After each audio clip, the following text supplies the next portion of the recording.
first off, we met on Facebook. We don't have to go into deep details about it, but we met each other over social we met each media. other on Facebook really easily.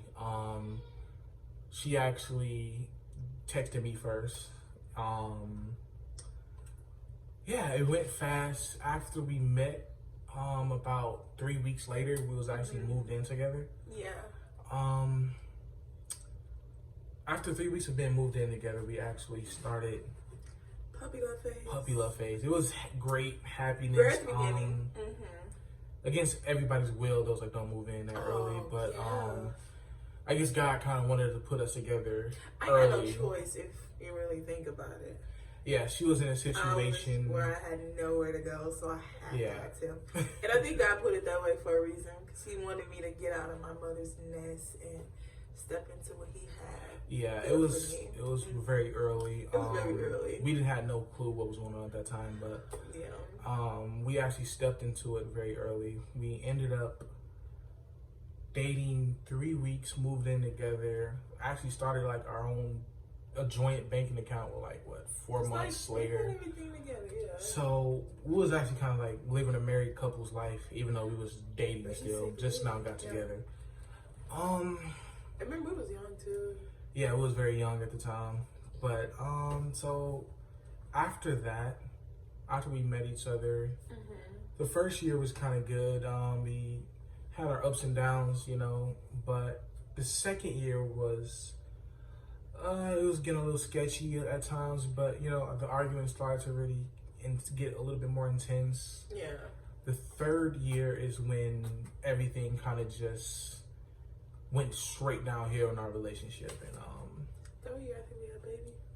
yeah, the third year is when we was having our first child, right? So it was having the child number 1 that year, and we ended up actually Child number 1. having Our first kid.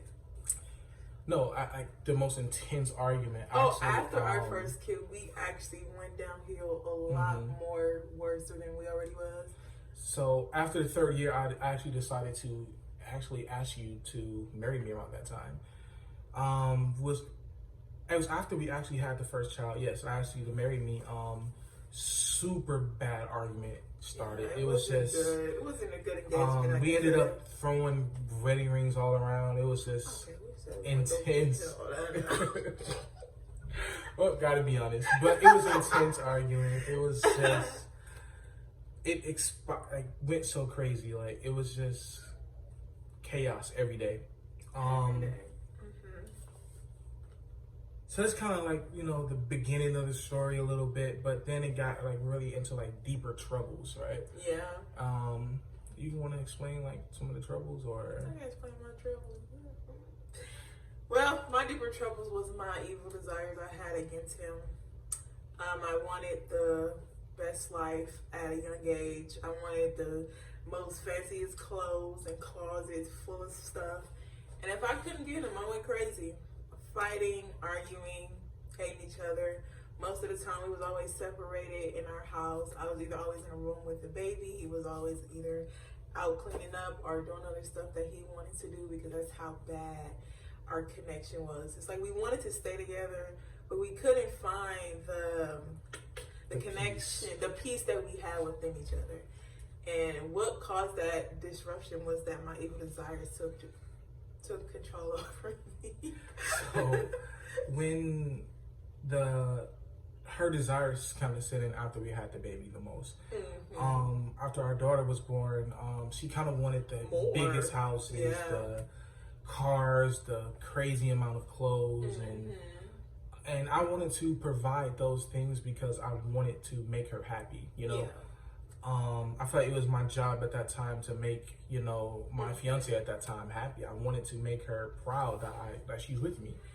And so I decided to kind of just feed into her addiction.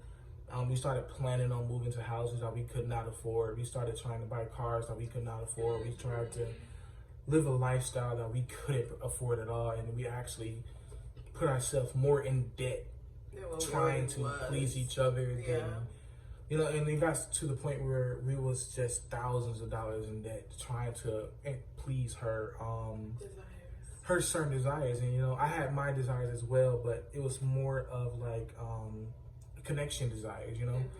But you know, I didn't want to sit back and see her suffer and feel like she belonged somewhere higher or better. And you know, it was so many days where we had terrible arguments, terrible fights, terrible just conversations. Nothing would make her happy besides our child at that time. The baby made her more happier than what I could at that moment. So, and it was like kind of like losing our best friend, like, you know. And at that time, like, I lost my mother, I lost, you know, pretty much everything at that time. And I wanted to fall deeper into her because, you know, me and my mother was always close, but, you know, as a man, you know, you can't have that certain connection with no one as you can with your mother. But so I wanted that connection with her, but her desire for the world was way over what I can give her at that time. So I couldn't give her the things because I still had to provide a lifestyle for our daughter at that time. But so it got worse. It got so bad. I mean, it's one day we get up and I just asked her what's wrong. She's like, I don't want to be together no more. I don't want to do anything. I'm not happy in this relationship, and this, you know, I don't want to do anything else. And so we stayed together. We never ended up actually breaking up or, you know, separating for an amount of time. We actually stayed together through it, but it was pain. Yeah. Sometimes I wish I would have separated at that time, but it was just pain. I started looking at her differently than what I should. And I know she looked at me differently as well. We ended up going to, where did we go? We moved to another house with our daughter. And shockingly, out of nowhere, we're pregnant again with our son, like 6 months after we had our daughter. But we had no connection. I have no clue how that happened. It was just all God, just saying. But we had no connection at all. Even like I would ask her for a hug or a kiss, it would be the hardest thing for her to do. And I could tell, at that moment, I kind of could tell there was something off. There was something actually off. And you know, because we was always best friends. We was always connected. From the day we met till today, we always have been best friends. But when I would ask her for certain things and I would like try to kiss her for a moment, and the look that she would make on her face, this disgust or like this hatred towards me. And so many arguments she just told me like I hated you and I didn't understand why. But I just felt a presence of something that wasn't my wife. And her desires just felt evil. The words that came out of her mouth was just evil. There was no love in it. There was no spirit in it. It was just, give me what I want in order for you to receive a piece of love from me. And I fed that addiction for a long time. I just started giving her more and more and more of what she wanted. And it made me worse. And it totally messed both of us up. Feeding your spouse evil desires, because it just make them worse than what they already are. Yeah. And when they can't get it, they will never get enough. Never. I tried to the point where I even stopped paying bills to give her certain desires. I would give her $800. Go to Target or whatever her favorite store was. Never satisfied. And she'll go shopping and have fun, but the next day we're back fighting again because I couldn't give her another shopping spree or another something else that she wanted. And we fought all day, all night. I was literally sitting in the living room half of the time.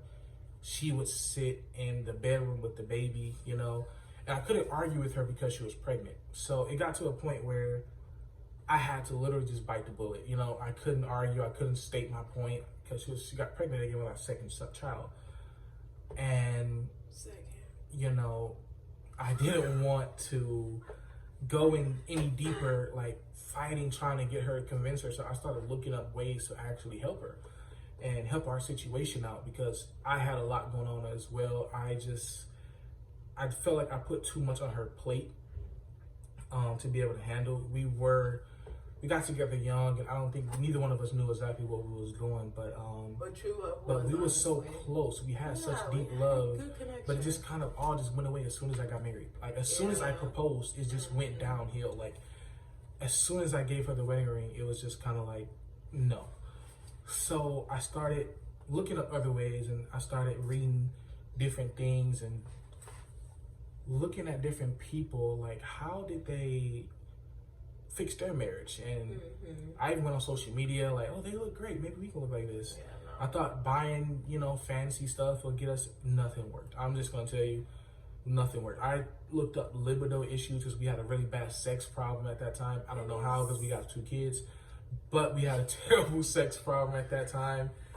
And no intimacy, no anything like that. It was just no love involved in our situation, and this was rare for us because when we met the first couple of years, it was just so much intense love. Like we was really willing to fight family, friends, everybody for our relationship. We didn't care, but it got to the point where we just separated all the way. Half of the day we were split up and all of that. But yeah, back to what I was saying, though, I started doing research because it got to a point where I got really low after I lost my mom, I had my first child. I felt like I was losing my life. I felt like my finances was just bad. Lost income. Because COVID had actually hit around that time too. So she wasn't no longer in college. I wasn't no longer working at the time. So we was just stuck in the house with one another all day, and finances was bad. So I couldn't support her needs. I searched everywhere to try to find an answer to our marriage. How can I fix this? Because I feel like as men, that's what we're born to do sometimes. We try to fix things on our own, but that was the wrong way to go about it, I learned later on. Eventually, I started way deeper into pornography at that time, and I'll get into that in another situation, but I had like a very bad addiction with it. I started wanting pornography more than I wanted her. I started wanting to self-pleasure myself more than what I wanted to have pleasure with her. And the addiction became stronger and stronger every month that I would keep continuing to do it. But it got to a point where I was scrolling on TikTok at one night, and it's late night, it's like 11, 12. We're up with the kid at the time. She's still pregnant, but so she's in a room, we're separated like always at that time. And I'm in the living room and I'm strolling on TikTok, and I ended up finding a pastor. And I didn't go searching for it, he just kind of popped up, and I guess the spirit inside of me said, I need to pay attention to this video. And I paid attention to it with everything that I had, and I was crying watching it. It just touched me in such an amazing way. And I remember him saying, like, tonight is the night you need to give your life to God. And he said, you need to convert your life and give it all to Christ tonight. This is the night where you need to take a stand. And I ended up taking a leap of faith that night, and I just said, I give up everything. I surrender. I don't have anything left. My wife is leaving, and probably any day now. That's how bad it got. My finances are bad. I lost my mother. I had nothing left. I was at the end of the road at that point. And so I went to Christ. So I gave it up that night, and immediately I knew that I had to share this video with her. I couldn't just keep it with myself. So I go in the room and I actually hey, you have to watch this video. And I put it on the TV for her, and she watched the whole video. You want to give your reaction to the video? Yeah, my reaction was very soft-hearted, but at the same time, my flesh was fighting me also.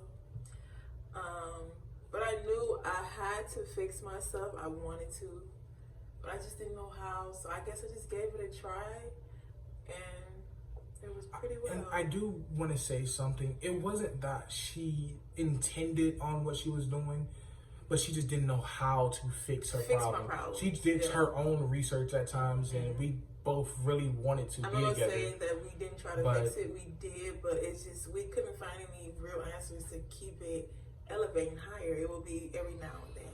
Yeah, it was terrible.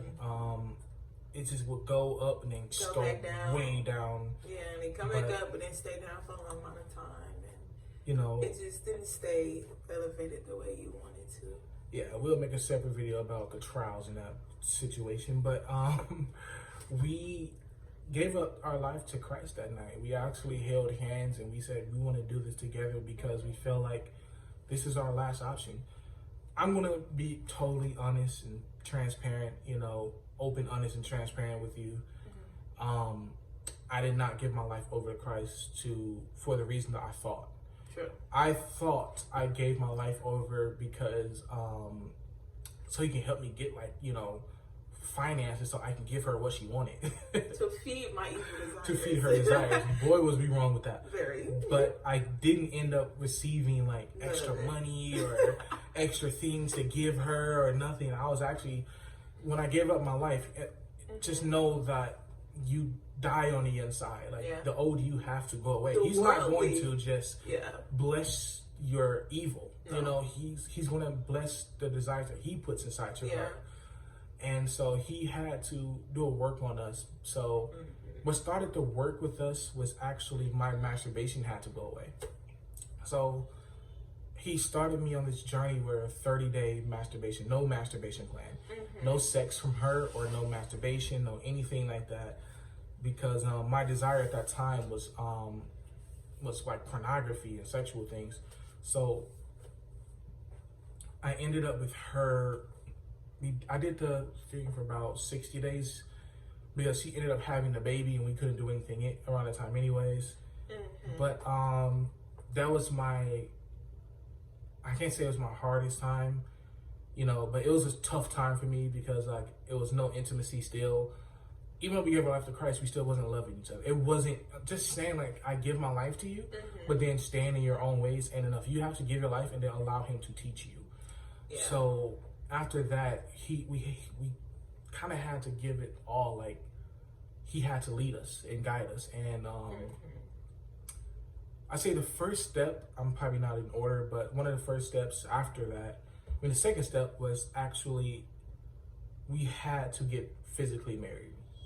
Covenant. And it wasn't the typical marriage that people think about, like, oh, let's go down and have a beautiful wedding or a big courthouse room. But no, God actually explained to us that he wanted us to marry each other in his eyes.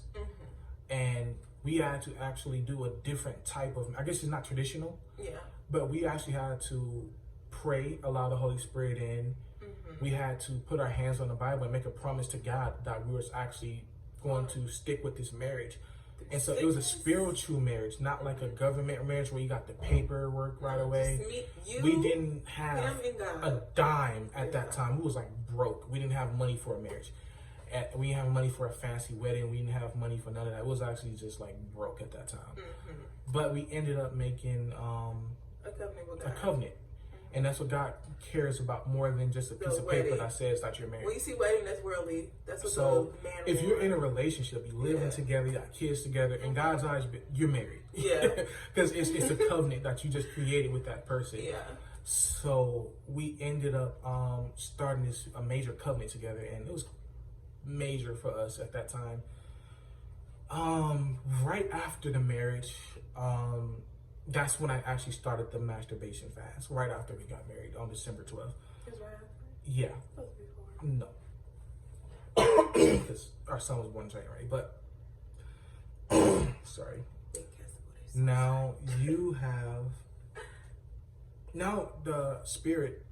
The Holy Spirit. The Holy Spirit. Now the next step with this journey was like it was amazing. It was amazing. It was hard. But it was amazing. First thing, we have to learn God's voice. Something I never thought in my life. You know, I've been around the Bible. I've been around my mother. She was just a prayer mom. You know, I never heard God's voice before. It still shocks me to this day. But God speaks, and he speaks through the Holy Spirit. And we had no clue. Some things that would happen would blow our minds. Like, we'll pick up our Bible and the Bible would say like, you know, the fruits of the Spirit or something like that. And well, okay, yeah, we learned a little bit about the fruits of the Spirit at that time. And then our pastor would go live on video, and then he talk says about that. fruits of the spirit, and then you'll realize like God really want me to pay attention to this. Yeah. So he's confirming what he was telling me in the Rhema word in the Bible or through somebody else, Rhema. But it was just all kind of just deeper connection. And Pastor Mike Todd actually have sermons on Holy Spirit, the gift of the Spirit. I definitely recommend watching it if you want to learn how God speaks and how to hear him clearly. Because if you don't know how God speaks, you don't know how he can lead you. Yeah. It's way more than just going to church on Sunday and saying, you know, well, that was enough. It's nowhere near enough. When we started, we watched about 100 videos a week. I mean, we was just deep at that time because we really wanted to fix our marriage. We still are, but not as deep at this time, because I feel like a lot of the teaching comes from different ways. In different seasons, God teaches you in different ways. Yeah. But in this first season, it was a lot about the Holy Spirit and what he was teaching us at that time. You want to go into some of the things that you had to specifically learn that was kind of hard for you at the time? No, but I will. One thing that I had to do was harden my heart. I had a very angry, hearted heart with everything, everybody, the world. And one thing he had to do was make it soft again.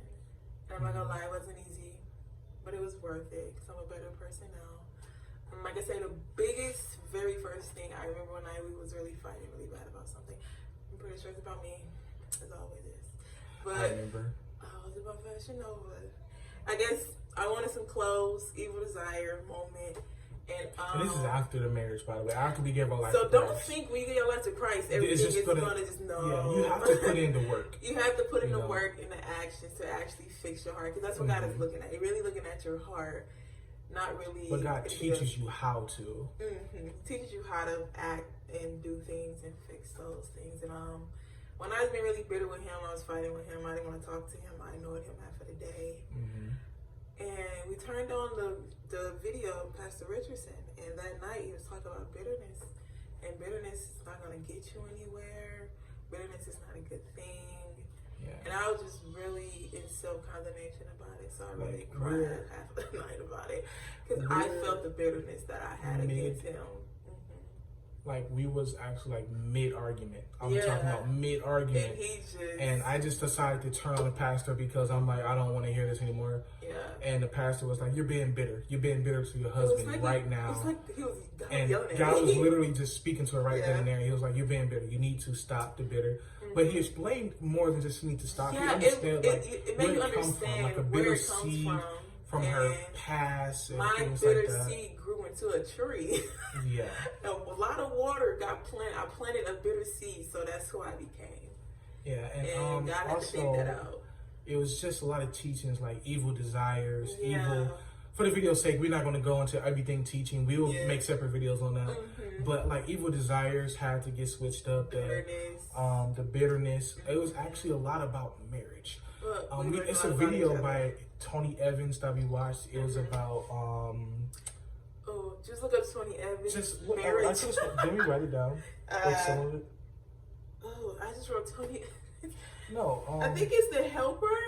So it's just the roles of a husband and wife. Look up Tony Evans, the roles of a marriage between a husband and wife, and it will eventually click up. So we have to first kind of learn what our role was in the marriage to come to God. The husband is the protector. He is the provider. He is the, in the Bible it says, you have to love your wife like Christ loved the church, and Christ died for the church, and he died for the church. So. Loving her, you can't give her what she wants. Sometimes you can't because it will destroy her. So I have to learn that the hard way. Yeah. But he explained like us being like the president is the husband and the vice president is the wife. Yeah. And it's like a submissive nature that she had to learn and we both had to fit into. One thing I want to say about submissive, it's not just about sexual actions. It's about respecting your husband and helping him, guide him into what God has for his life. It's not just giving your body up. It's more about being his leader with him and not disrespecting him. Yeah. Going against everything he do, and a lot of those things.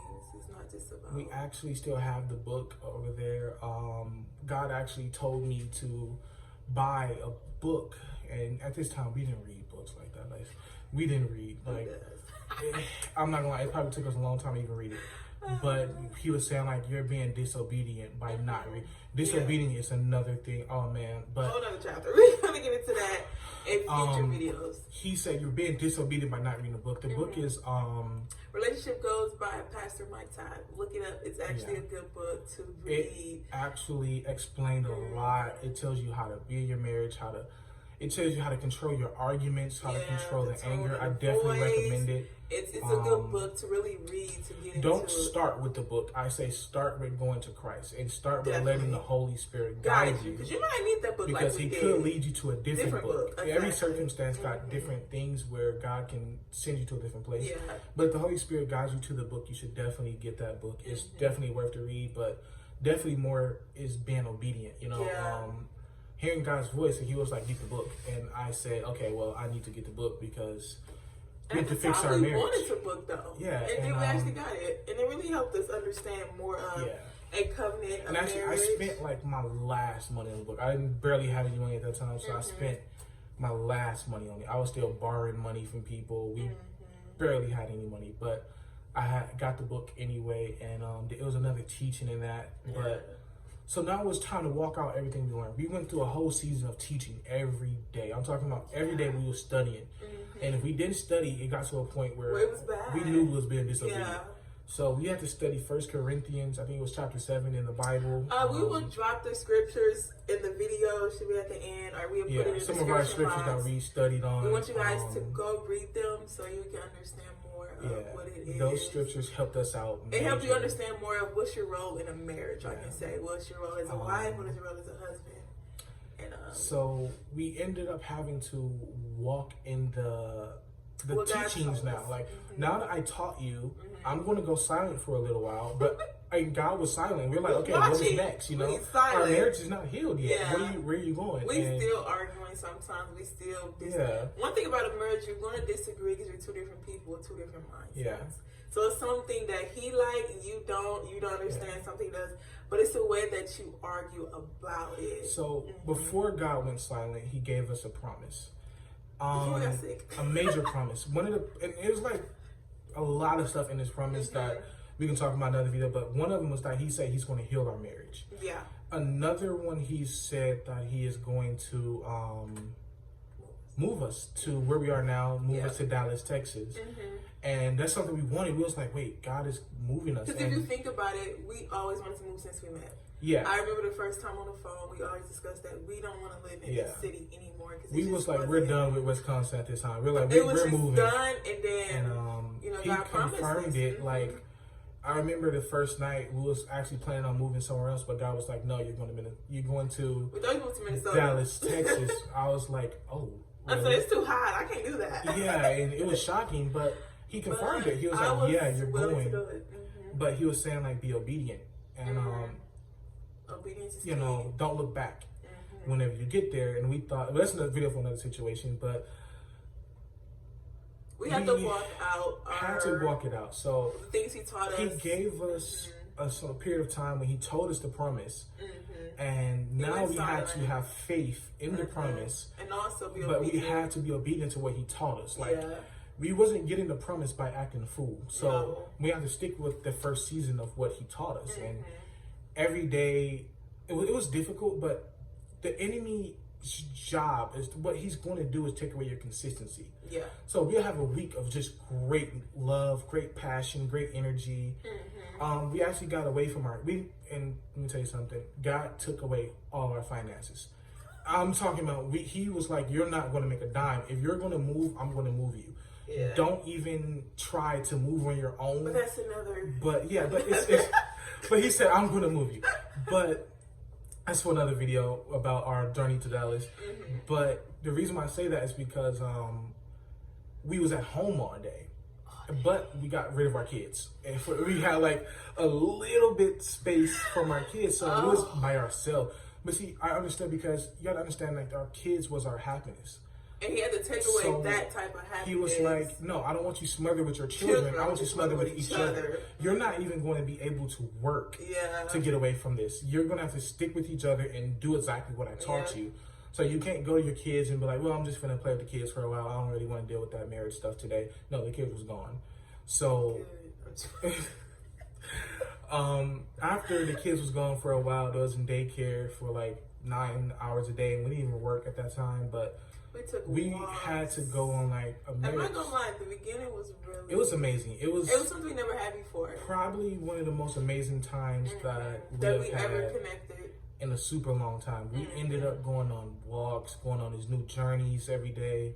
It was so filled with like the Spirit. People would see us and be like, wow, your love is so amazing. It's like they see the anointing of the love we had that God gave us to connect. It was amazing. And we thought that was it. We said, okay, we got this down pat. Season 1, we got it down pat. We good. And then God said, congratulations. And it was actually around this time last year when we left, and God said, congratulations. You passed. You're leveled up. And I was like, well, our marriage is great now, because we wasn't fighting, wasn't arguing. We was connected. And really God said, okay, well, now it's time for you to go to the next level. And we said, okay, what? Let's move. Let's do this. There's something we wanted to do. And stay tuned for the next part 2. We go to the next level. I'm going to talk about that. Just know it